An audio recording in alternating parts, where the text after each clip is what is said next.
Hello there, thanks for joining us on Foreign Affairs. Welcome to our viewers around the world and here in Ghana. This week, we're spending time to reflect on the theme of the annual meetings of the Afro-Exim Bank, which took place here in Accra last week. I spent time listening to stakeholders and international actors on the theme of the engagements by all actors on the continent. It was on building prosperity for Africans. But what exactly would it take for the continent to derive these gains and to meet its target of building prosperity for its people? I spent time speaking with two individuals. First, John Sebabi Bosco, Deputy CEO of the Pan-African Payments and Settlement System, a new framework seeking to encourage cross-border trade by allowing countries to trade in their local currencies. I also spent time with the Regional Director for the United Nations Development Program here in Africa, Eziakonwa, and our conversation centered around women empowerment, economic prosperity, and the need to promote sustainable development. So we start off with the Pan-African Payments and Settlement System. When I met John Bosco on the sidelines of a roadshow organized by PAPS here in Accra, I asked him if he believes that the continent is ready to deliver prosperity to its people. Mr. John Bosco, thank you for speaking to us on JoyNews.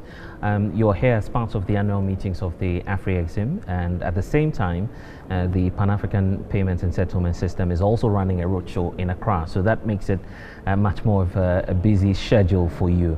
But let's start off with the annual meetings, which is wrapping up here in Accra.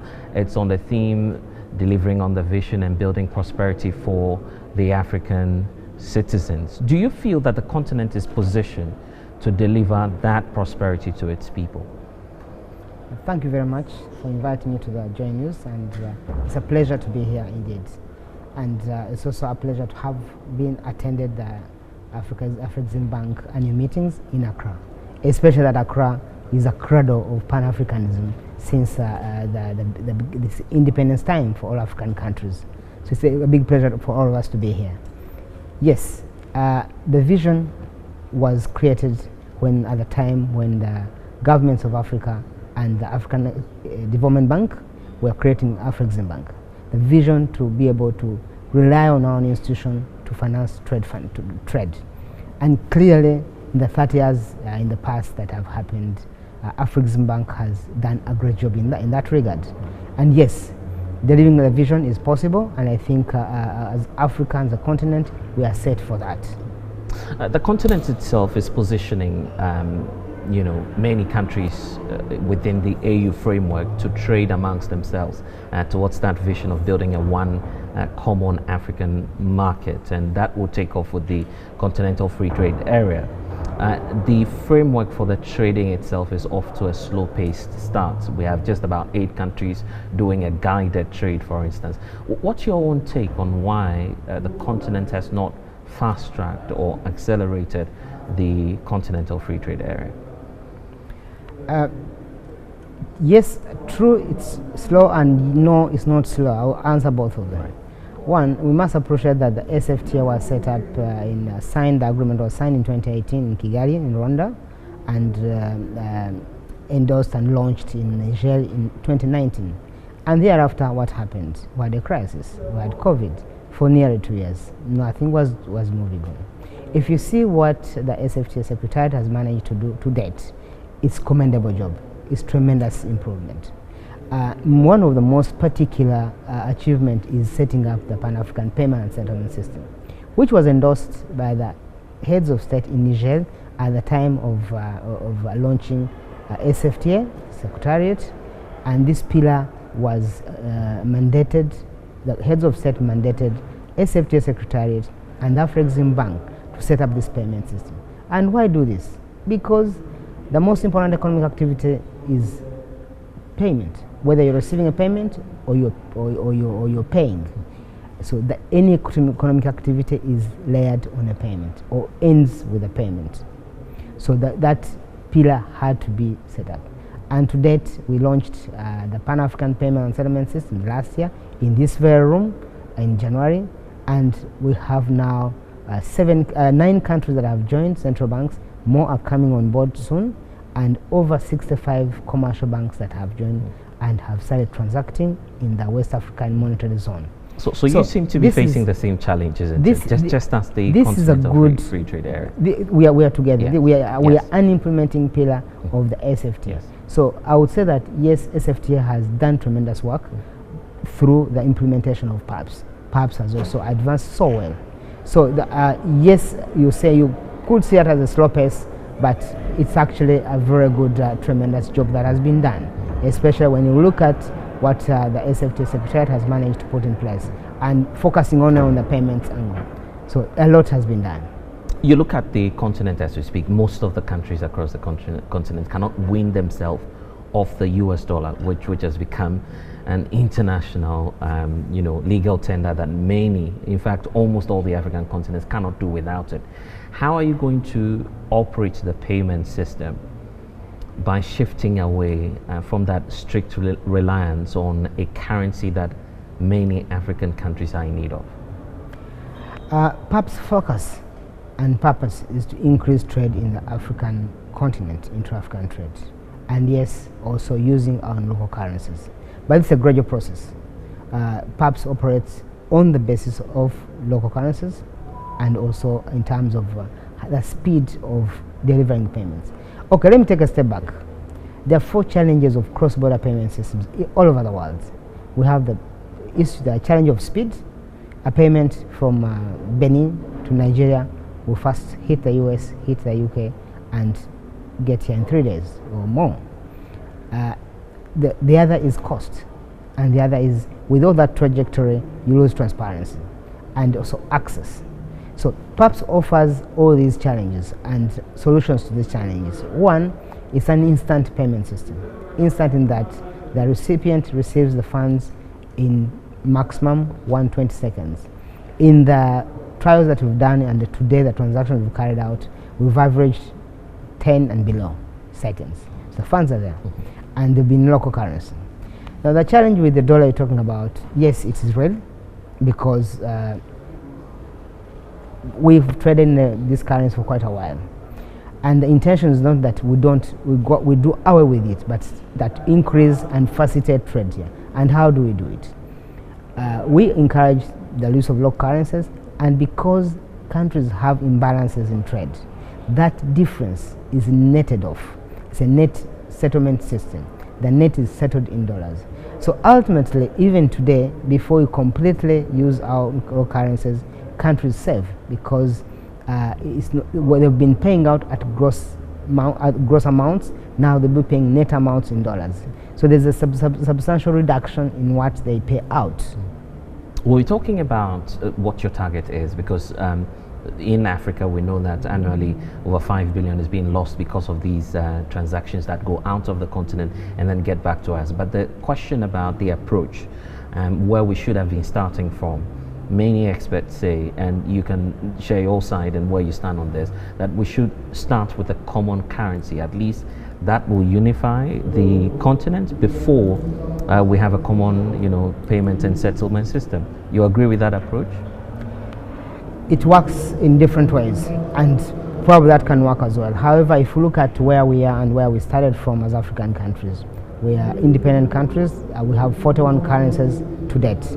So, and we also have certain stages of economic integration that we need to go, that usually we go through. There's a preferential trade area, there's a common market, and so on and so forth, until we get the monetary union. Now, given where countries are and how they want to integrate, then you can introduce the common currency in the beginning or in the end. This would have been easier if we started off in 1963 with one currency. When countries have not established currencies, then we begin one. This is what's happening in the BCAO region and the rest. That was done. However, where we are now is we need to, one, transact in what we have. There's so many fundamentals that we need to be able to reach a monetary union. This is a process that even Europe went through. With Target 1 that was using different currencies, and eventually they came to one currency and one payment system. So it depends on where at what stage we are in terms of trade, in terms of economic integration, and all that. So what we're pursuing is close to similar what was pursued to In Europe, we have one payment system that needs one common currency. But you concede that one currency policy would have made your work much more easier? Well, it depends on when it would have been introduced. It could make the work easier if it was introduced in 1963. Maybe, probably wouldn't even be here doing this kind of thing. But if it wasn't done then, we just need to do it, and we got to do it. And Afrexim Bank has started that journey to say, let's create a payment system that will use our own local currencies and also deliver the payment instantly, and then trade therefore increases. When trade increases between countries, currencies align, and eventually they are convertible into each other very easily, and that leads to the common currency depending on what the monetary authorities may decide.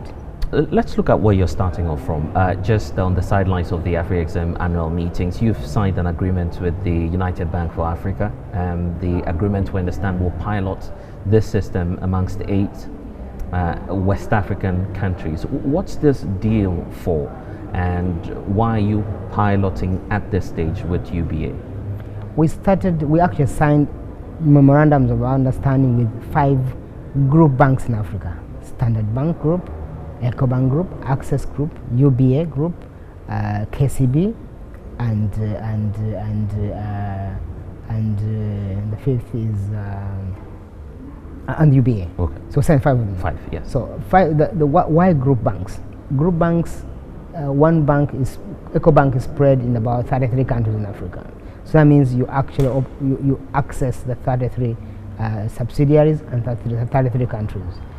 Access Bank is all close to that. UBA is in close to that, and these are all spread within Africa. Standard Bank the same, KCB the same in the eastern part of Africa. So this gives us access to a large market, yes, but also gives us some kind of mass start. And I'm going to ask the question about the target you have for yourself as well, as the perhaps, of course, the fact that we know 5 billion, as I was pointing out, is lost annually. How much are you seeking to retain out of that, fraction that we have, that money keeps going out of the continent? Because some of the banks you're dealing with are multinationals. The fear is that capital flight may still happen even with these agreements you're signing. So what targets have you set for yourself, and how do you intend to retain that capital? Capital flight depends on many things. One, on the investment environment in countries, so I'll not dwell much on that. But also in terms of targets, we're talking about $5 billion. This is estimated from the charges that we pay, but you're not estimating the opportunity cost that we lose. If I have my money moving around for 3 days, how much of that am I losing? So it's not easy to say my target is 5 billion, 4 billion, this. Let's look at how much of the trade will increase between these countries, and how much of intra-African payments will actually be settled through pubs and also settled on the continent, and how many people, how many businesses, how many institutions are going to be using pubs. Those are the metrics we'll be able to look at, instead of focusing on 5 billion or 8 billion or 3 billion. Of course, ultimately, once that happens, then you can evaluate where you are in terms of money and be able to monetize it. So that is how we will approach it. Let's wrap up by talking about the roadshow. You're still carrying out another side event aside the annual meetings, and that's why you're bringing together banks and SMEs today. What are you seeking to achieve with this roadshow that you're running? 2 things. One, as the Pan-African Payment and Settlement System, we started off by, we work with central banks, and closely work with central banks, and they provide the settlement funds. We're coming with a model to say, well, let's have commercial banks that are already doing this kind of business put up the settlement funds and being able to settle their own trades. That ensures 2 things. One, they're in control of their own, we say, destiny, of their own trades, their own businesses, but also their clients can afford to transact in any amounts without any hindrance. So that offers that. And also, commercial banks have been doing this kind of thing for a while. They know what they're doing. They are faster, they grasp it quickly because they already have these funds somewhere else to do the settlement. So that's one of the achievement we want to achieve, to launch and introduce the commercial bank settlement model, or to adopt commercial banks as settlement counterparties. Two, I think you were in the roadshow. We mentioned that Ghana was the first central bank to bring in the sovereign funds. We launched perhaps here. We had the first Ghanaian bank sending a live transaction. So, and truly, historically, Accra has been at the crowd of Pan-Africanism. So it gives us pleasure to launch it here. And the last thing is that we want the Ghanaian banks now to all on board, use this platform, have this model, and then begin sending out transactions in every country where we are alive in the system. While you do this, are you mindful of the fact that SMEs across Africa are challenged by issues of capital and financing plans and funding as well? How are you going to incorporate that into the planning that you have? No, SMEs will benefit from perhaps in a very indirect manner, especially in terms of access to finance. Why are they not accessing finance today? It's because financial institutions are not funding them. And why are they not funding them? They're not funding them because they don't have information about them, transaction information about them. For a financial institution to be able to finance you, they must have your transaction history. With PAPS, we automated, everything is recorded. So SMEs are clients of the institutions we are working with, the banks. So the banks will be able to access that information, how an SME is transacting, and hence be able to provide these funds to them. So PAPS has a tiered approach. We have the central banks, the commercial banks, the fintechs coming through banks, and the SMEs. So when they all come on board, then that information is available, and financial institutions will be able to finance them. Let's wrap up. Finally, what will be your message to governments, to private sector actors across the continent on why you're seeking to run PAPS and its feasibility going forward? My message to the banks in Ghana and elsewhere and the governments would be that yes, the Pan-African Payment and Settlement System, the PAPS, is there to increase intra-African trade. That's the objective. However, it can only happen if we all put our hands together, if we all come together and be able to work together to achieve this. You heard from the speakers today that yes, it's a journey, it's a revolution. We have to be there together to work on it. So we cannot work in isolation. If we work together, we achieve it faster. That's why I would say that we are very happy at Afrexim Bank, at PAPS, for the 5 big banks in Africa to have understood the vision and signed an MOU with us to be able to implement the commercial bank settlement model, or to become part of us as settlement counterparties to be able to implement PAPS. So the message would be, let's work together to be able to achieve this objective.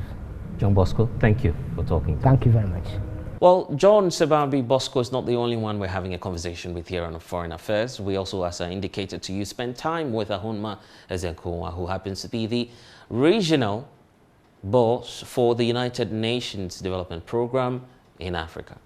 For her, our conversation was more about women empowerment. And as the Sustainable Development Goals is just 7 years away from expiry, I sought to find out from her if she believes that many African countries suffering and reeling under a debt crisis will be able to meet the targets. I also started off by asking her the same set of questions. Will Africa be prosperous? Here's what she told me. Ahunma Eziakonwa, thank you for talking to JoyNews. You are joining scores of private and public actors for the Afrexim's annual meeting for this year, 2023, which is being hosted here in Accra. I was just looking at the theme for the event, which talks about delivering the vision and also building prosperity for Africans. Let me first of all take your thoughts on the theme and the reflection that has gone on from the start of the event to where we are now, rounding off activities. Do you first of all feel that the continent is positioned to deliver prosperity to its citizens? Thank you, Blessed, and thanks for having me on JoyNews. I think, you know, the theme itself is quite interesting, because this is a continent where the subject has always been about poverty. and tackling poverty and misery and wars. And it's really important to shift our minds to prosperity and a promise, looking at Africa through a different lens. And this is what we've been preaching at UNDP, that for you to actually position any region for development, you need to first build in the self-confidence, you need to be positive, and you need to invest in opportunity and hope. And I think it was just the right title to choose. Are we positioned to achieve prosperity on the continent?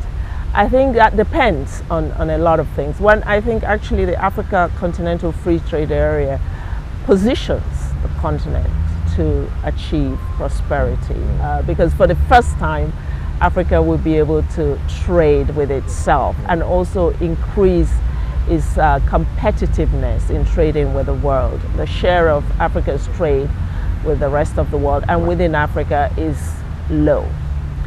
So if we are to really implement the AFCFTA and make it inclusive, I think that's a great positioning. Another thing that positions Africa is its youthful population. In the rest of the world, we have declining, the age levels are going higher, and you have an aging population out there. Africa is probably the only region that offers the future of development and labor. So that also positions the continent quite well. And in fact, the youth bulge comes with its own challenges for the continent. We'll talk about that shortly. But I was asking about the positioning because of where we find ourselves as a continent that was worst hit by the COVID-19 pandemic, not necessarily because of the virus, but because of the economic shocks that we received. And the latest is also the Russian-Ukraine war and the disruptions in the food supply chain. Do you feel that Africa can build back better and to be more resilient? Africa definitely can build back better, and that is the approach, I think, because if you just imagine for a second what happened during COVID, where we had the lockdown and supply chains disappeared. We realized that Africa was dependent on the rest of the world for 70% of what it needed to sustain life, whether it was in the form of medicines or food. That is a shocking, rude awakening, isn't it? That you then say to yourself, what if this happens again, right? Where will the continent look? So it really woke up many governments and also those in private sector to realize that we have to produce locally. So the structural transformation that we've been preaching for years, that's never really materialized, can now become a thing. It is now the subject of every policy conversation. How can Africa increase its productivity? How can we make our supply and productive chains resilient?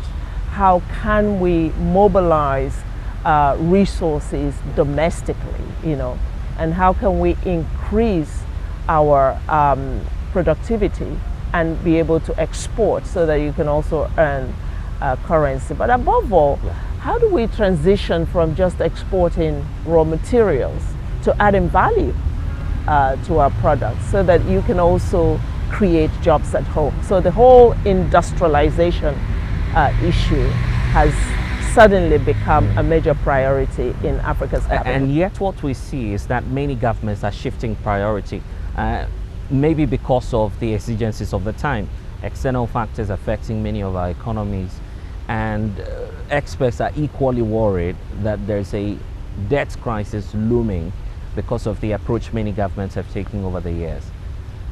Are you equally worried that this may affect the debt issue, the desire to produce locally, as you're pointing to? The debt issue is a problem, and it needs to be tackled. And this is why at the UN we're calling for really a reform, if you like, of the global financial architecture.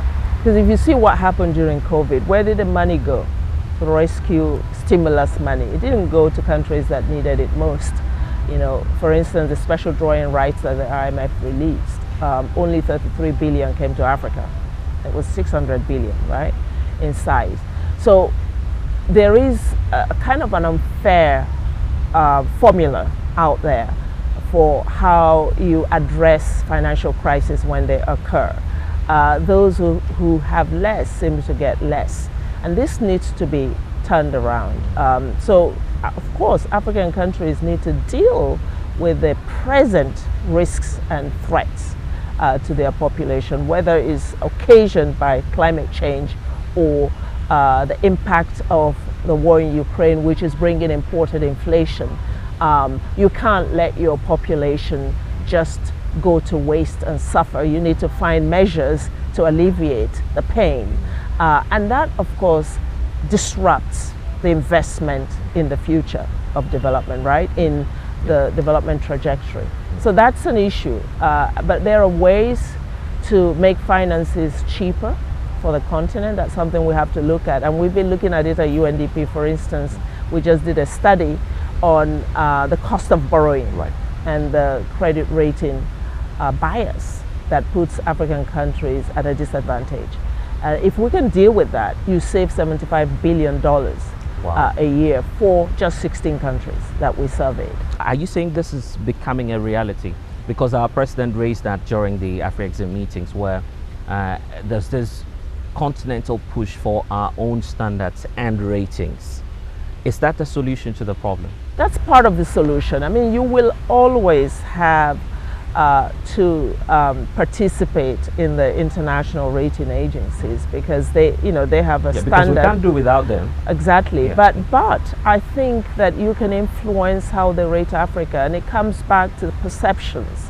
A lot of it is really perceptions. I mean, there are facts and there's a reality that you have insecurity in some cases and you have foreign exchange volatility in other cases. Yeah, don't get me wrong. There are reasons why all of these ratings are as bad as they are in some cases. But, it's not taking into account all the data, and it's also not always objective. Some of it is subjective. We know that there is, this country, Ghana, is surrounded by countries that are in violent extremism situations. So it must be risky, to invest in Ghana. No, don't do that. Take Ghana in its own right in terms of what it has to offer and what its potential is, and do that rating based on some objective data, right? And if you did that, many African countries will not end up in the junk basket, and that will help also increase investments, because if you look at the ratings, investors also are put out, yes, right? But I don't intend to dwell on that. The concern here is that if you look at the facts on the ground and compare them to the ratings that we have, and I'll use Ghana for example because we're here, we're heading for an austerity plan with the IMF, for instance. That's a reality. We're out of the market, and it's because of some policy measures that did not go right. So where's the bias really that you're pointing to? Well, if you look at and the credit rating agencies themselves will also tell you that they could use more data that is available elsewhere, and that's what we're proposing. That there's econometrics data that sometimes is not factored in. African countries themselves need to pay attention when they are rated. They need to review the reports, and they need to put some resources into ensuring that they bring all the information that's required, that could perhaps influence where that rating goes. So there are things to do to reduce the bias in the rating. There is bias in the rating, we've established that. But there is also a problem with Africa's policies and policy orientation. I think we're talking more and more about policy sovereignty, that we need agency in the policy environment. We need African countries that are able to own their own policies and be accountable for it. So you're accountable to your people in terms of what regulations and policies you're adopting and how they're impacting the lives of the populations, not accountable to someone else out there, right? So yes, it's a balance. Let's feed this into what you do broadly. Of course, as part of your activities, you ensure that the SDGs are pushed across the continent. And it was striking for me to realize that as part of your findings, you noticed that 9 out of 10 women across the continent face biases. It's a challenge because if you look at economies across the continent, and here in Ghana, for instance, it is women that are known to be the backbone of our economies due to how largely informal they are. How can we promote inclusivity or inclusiveness for more women to be a part of the economy and to feel that they could also influence some change? Brilliant question, especially coming from a man. I think it's really crucial, and it's an existential issue for Africa, right? Because we're going nowhere unless we deal with the gender biases that we see on this continent, whether it's in the political sphere, the economic sphere, or the social sphere.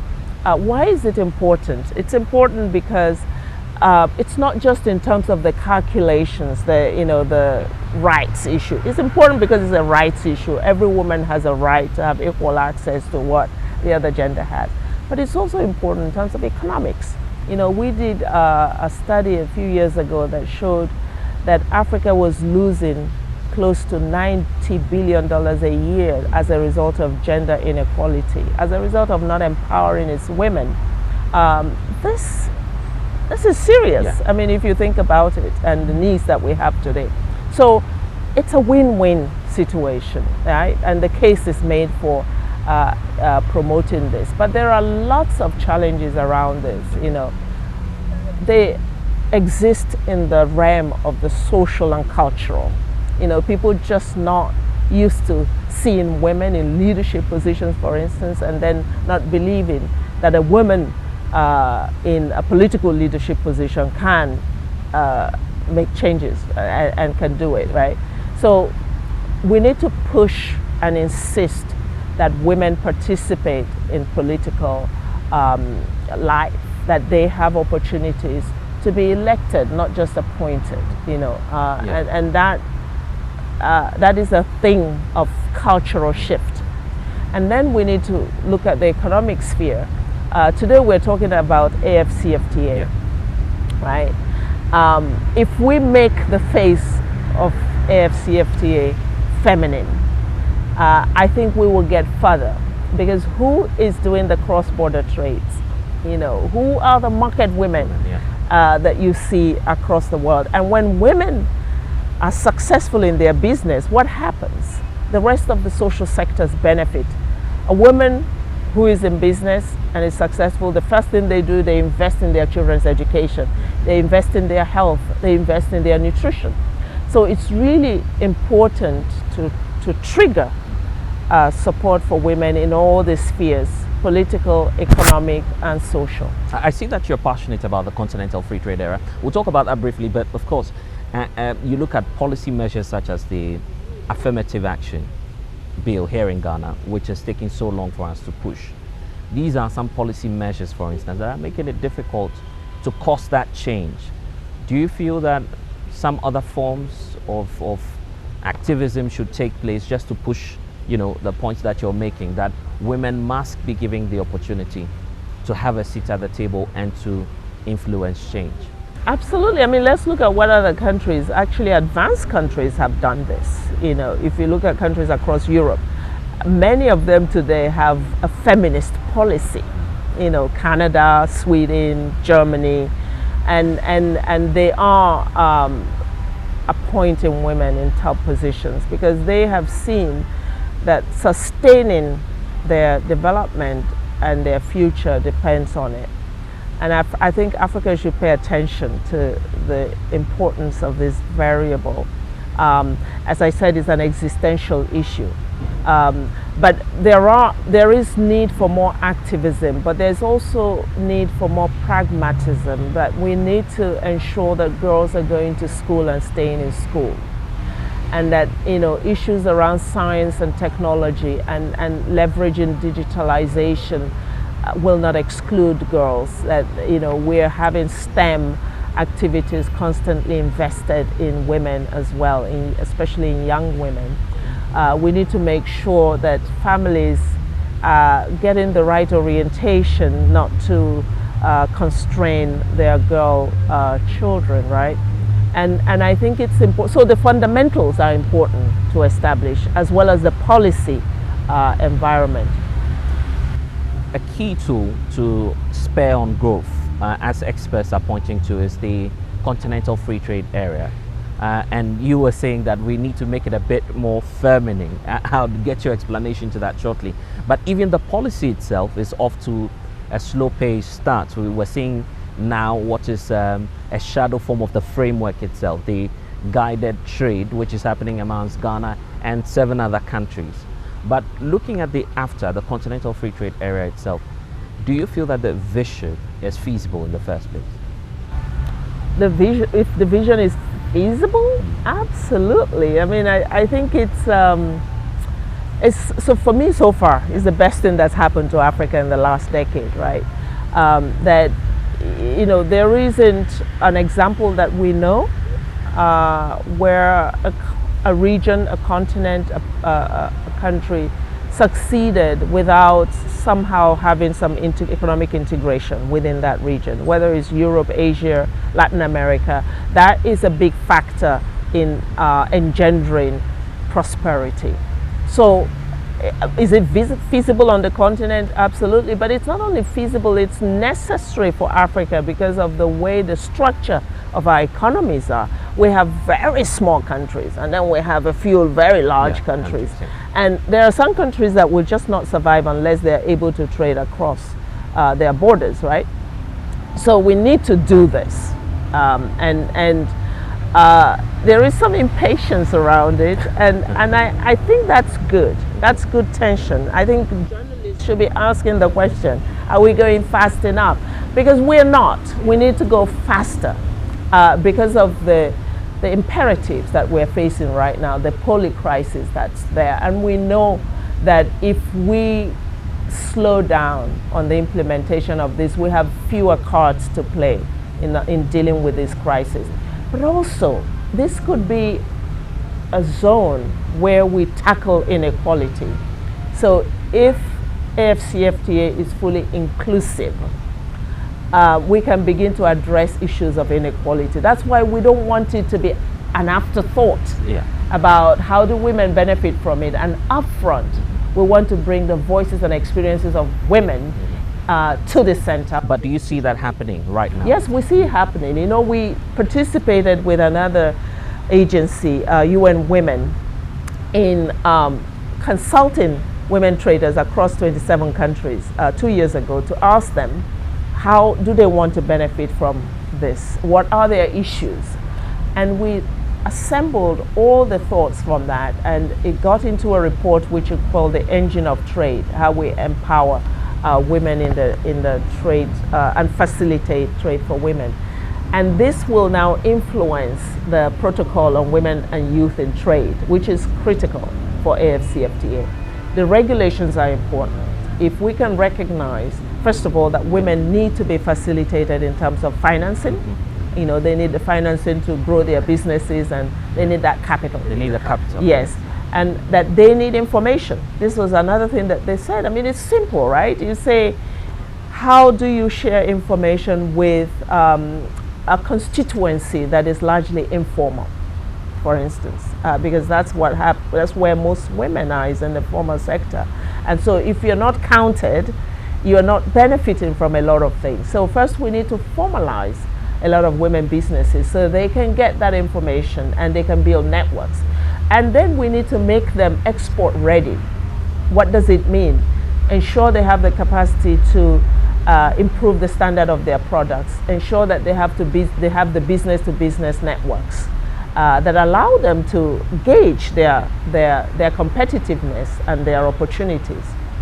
So there's a lot of practical steps that can be taken to make a difference. Fortunately, the problem isn't the lack of enthusiasm or talent by the women who are involved in trade. They are hugely experienced. We don't have to teach them that much, right?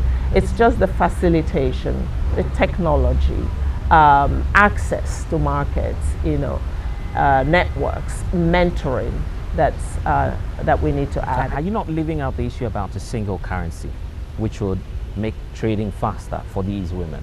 No, this is part of the equation, and that's why the meeting we came to here with Afrexim Bank has been addressing this. Afrexim Bank itself, investing in this payment system that allows you to trade in your own currency. I think that's a game changer, and that definitely will facilitate a lot of things in the trade and the businesses of women. Okay. It may seem that this point is far away from matters relating to the economy, but climate change certainly has an impact on whatever plans we have in terms of our food security, even the economy itself. And so you've been working on that across the continent. Do you see a lot of commitment towards that while we push towards having a one African market, the continental free trade area? Why is it so critical for us not to lose sight of issues relating to climate change? Because it has a bearing on what we're doing now as a continent. Yes, it does. Africa contributes so little to the global emissions, but it is heavily affected, right, by climate change. So you see, we have to be part of the global conversation. Africa cannot say, we don't care. These things are far away and we're not contributing. You're not contributing that much, but you are feeling the heat, right, and the impact of it. So that's why it's important that we are part of the global conversation around addressing climate change. Of course, our immediate needs are around adaptation.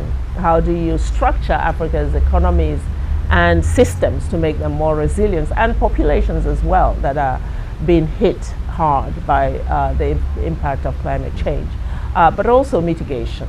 We are not yet an industrialized region, but Africa needs to industrialize in order to take care of its people and create jobs and feed its population. We need to add value to our raw materials. All of that will require energy, and some of it could be very carbon heavy. But today, Africa is also developing in the age of technology and new technologies, advanced technologies. How do we leverage all of that to have a greener pathway to development? And I think that's the conversation we should be having. The first imperative is that we need to reduce, actually eliminate energy poverty. You were in Egypt when, of course, the whole conversation around loss and damage reparations, you know that best. The conversation came up for many of these African countries asking the polluter to pay more. Where's that conversation now, and how do you situate that into the commitment by these African countries towards tackling issues of climate change? So COP27 was Africa's COP, and I think it was really important that we secured that commitment to loss and damage. And the question now is to unpack it. What does it mean for each African? What does it mean for Mozambique or for Cameroon when you have a big flood that wipes out all the development gains that you've made over the years, right? And I believe in the principle of the polluter pays more. So I think it's really important to hold advanced countries that contribute to the lion's share of the pollution to pay for the impact that is having in many countries. So the loss and damage agreement is an important one to ensure that it gets implemented. But then it's also the need to invest in adaptation funds for each country. Africa has really ambitious, nationally determined contributions. We know because we supported governments to develop them. And they have objectives and targets that, if achieved, will make Africa a leading partner in tackling climate change. But they need support, they need to be funded, they need to be financed. Africa should not be expected to borrow money to deal with climate change impacts, right? And finally, the Sustainable Development Goals. We're just 7 years plus away from achieving the targets that we've set for ourselves. We know that the ultimate aim is that no one will be left behind. Are we certain that after 7 years, we'll not be sitting back here in Accra again to say, well, some people were left out and we need more work to be done? It's a challenge. We need a big push to make it happen because we've had a setback because of COVID.